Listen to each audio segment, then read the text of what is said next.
अशोक सुंदरी। भगवान शिव और देवी पार्वती के दिव्य पुत्री। कार्तिकेय के बड़े होकर कैलाश पर्वत छोड़ने के बाद देवी पार्वती के हृदय में गहन शोक और अकेलेपन ने स्थान बना लिया। जब भगवान शिव गहन तपस्या में लीन होते या असुरों से युद्ध के लिए कैलाश से दूर जाते, तब माता पार्वती का मन विरह से भर उठता।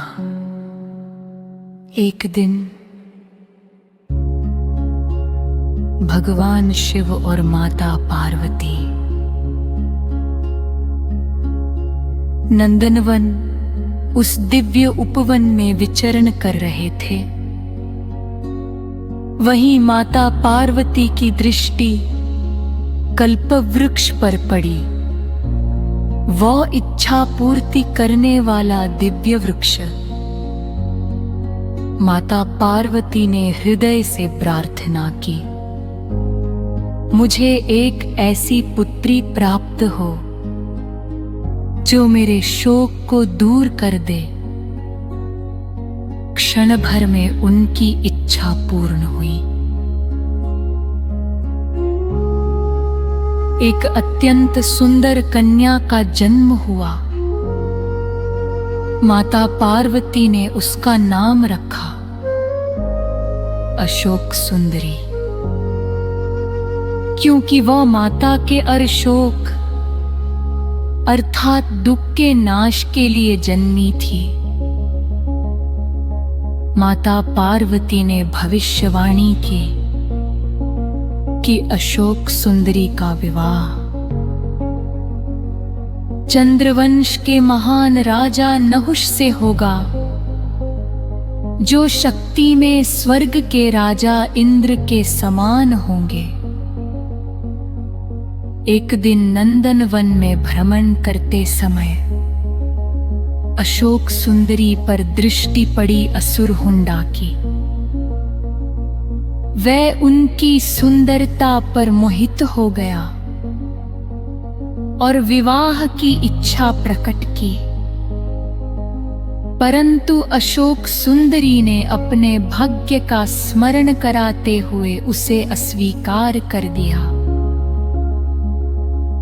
क्रोधित होकर हुंडा ने छल का सहारा लिया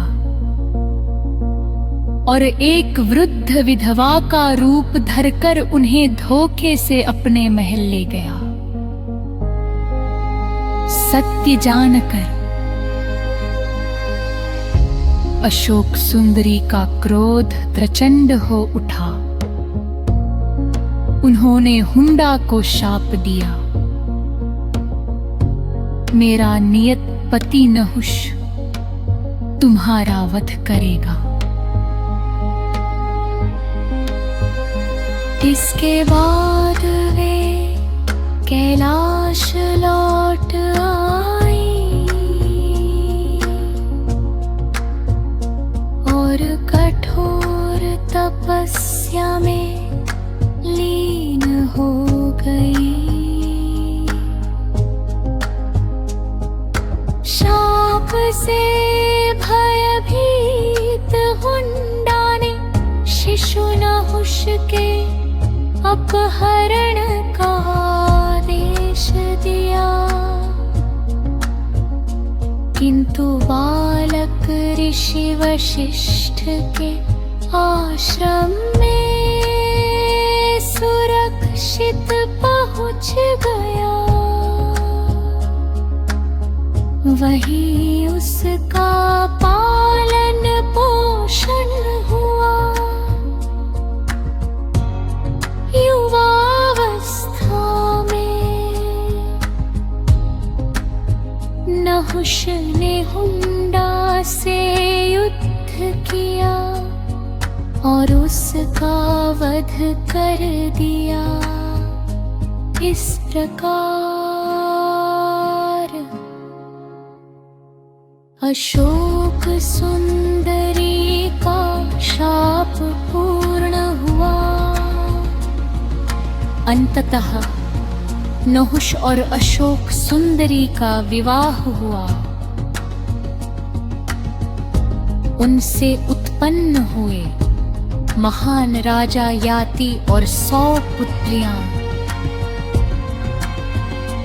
यह कथा है धैर्य, भाग्य और दिव्य न्याय की।